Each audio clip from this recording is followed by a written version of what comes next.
Chapter 2. The locked east wing. The air inside Harrowgate Manor was colder than the night outside, and the scent of it was strange, a mixture of dust, damp stone, and something faintly sweet, like flowers left too long in a vase. My boots echoed as I followed the butler down the main hall, his tall frame casting a stretched shadow across the tiled floor. The walls were lined with oil paintings, most of them portraits. The Harrowgate lineage stared down from gilded frames, their eyes following me in that unnerving way all good portraiture seems to manage. A few canvases were veiled in black cloth, as if to conceal the faces beneath. "You'll be given the green room," the butler said, without looking back. "Second floor, west wing. Supper will be brought to you within the hour." "And the east wing?" I asked, more to fill the silence than from any particular interest.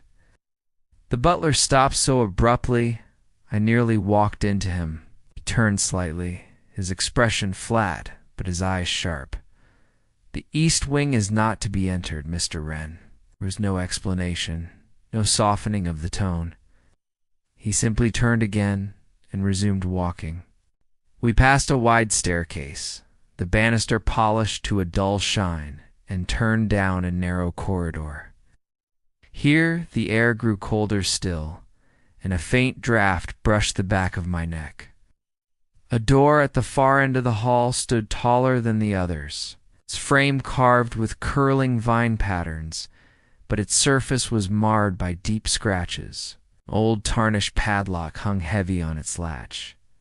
My eyes lingered on it until the butler cleared his throat. "Your room is here," he said, opening a smaller door on our left. The green room was pleasant enough, a canopied bed, a desk by the window, a fire already lit in the grate. The curtains were drawn against the night, though I could hear the wind pressing against the panes. "I will have your supper sent up," the butler said. "If you need anything, ring the bell." With that he left, closing the door softly behind him. I set down my case and shrugged off my coat, but my thoughts kept circling back to the locked door. I had seen the look in the butler's eyes when I mentioned the east wing, not fear exactly, but something colder, more resigned, as if the matter was not merely forbidden, but inevitable.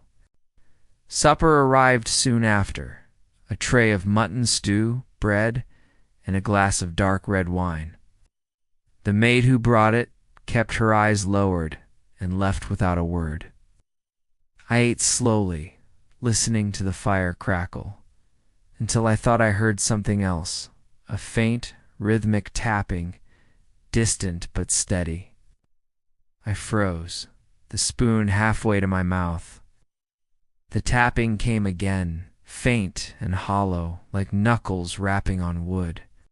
It was coming from somewhere beyond my room, somewhere in the direction of the east wing. I set down the spoon, stood, and crossed to the door. When I opened it, the corridor beyond was empty, the air colder than before.